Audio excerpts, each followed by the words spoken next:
I told some people at the beginning that I had a gut feeling I was going to get a Purple Heart on this deployment.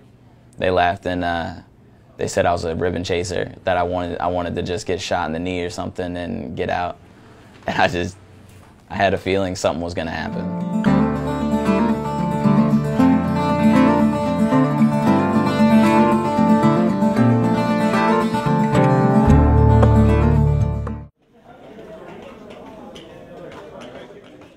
Tyler Southern's memory of May 5th, 2010, is mercifully buried deep inside him. On that day in southern Afghanistan, a powerful explosion severed both legs and his right arm and mangled his one remaining limb, his left arm. We had accurate intelligence that there were up to 6 Taliban held up in a building. When I took my team around the far side of the building that no one could see at the time, that side of the building was laced with 4 IEDs. Catastrophically wounded, he woke up 13 days later in a hospital bed in Bethesda. A decade ago, these wounds would have killed him. But the heroic work of combat medics and dramatic improvements in trauma medicine are saving some 16,000 badly wounded troops like Southern, young Americans who now have a second chance at life. I didn't feel that me crying about it would help the situation at all. I mean, and I know it won't. You can't. Crying ain't gonna grow anything back. But I think we're gonna have to lift to get rid of these bumps. Yes. I think it has to come up a little higher.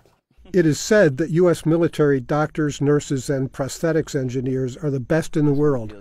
They've made it possible for Southern to walk again and even run.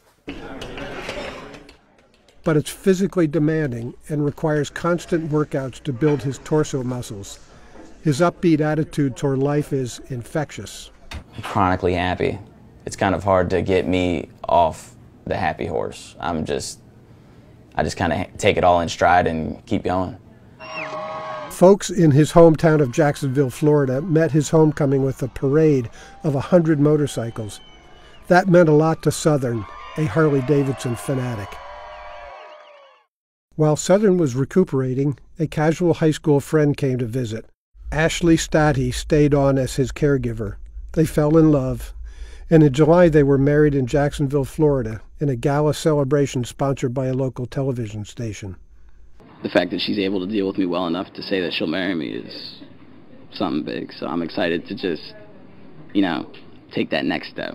Southern is back at Walter Reed now, continuing his rehab. He hopes to be done in another 18 months. He enjoys working out and being with his fellow wounded Marines and soldiers, many of them triples, as he calls triple amputees like himself.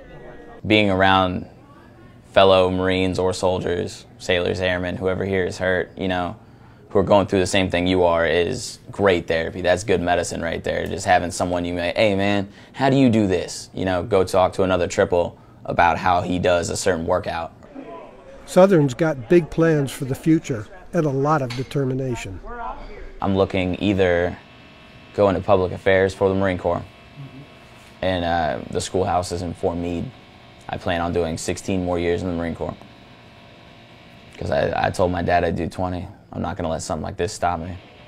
Tyler Southern's story is exemplary and inspiring, but not unique. 16,000 young Americans like him have been severely wounded and are working to make the most of their new lives. You'll meet many of them in the stories that follow. Some have tragic endings. Others are inspiring. All of the wounded have earned our respect. And Tyler Southern, he's one tough kid. I have a feeling he'll do all right. If anything, this would be chapter 2. This is page 1 of chapter 2. I did my adolescence and my childhood, and then now I just got married recently. I got the world at my prosthetic feet.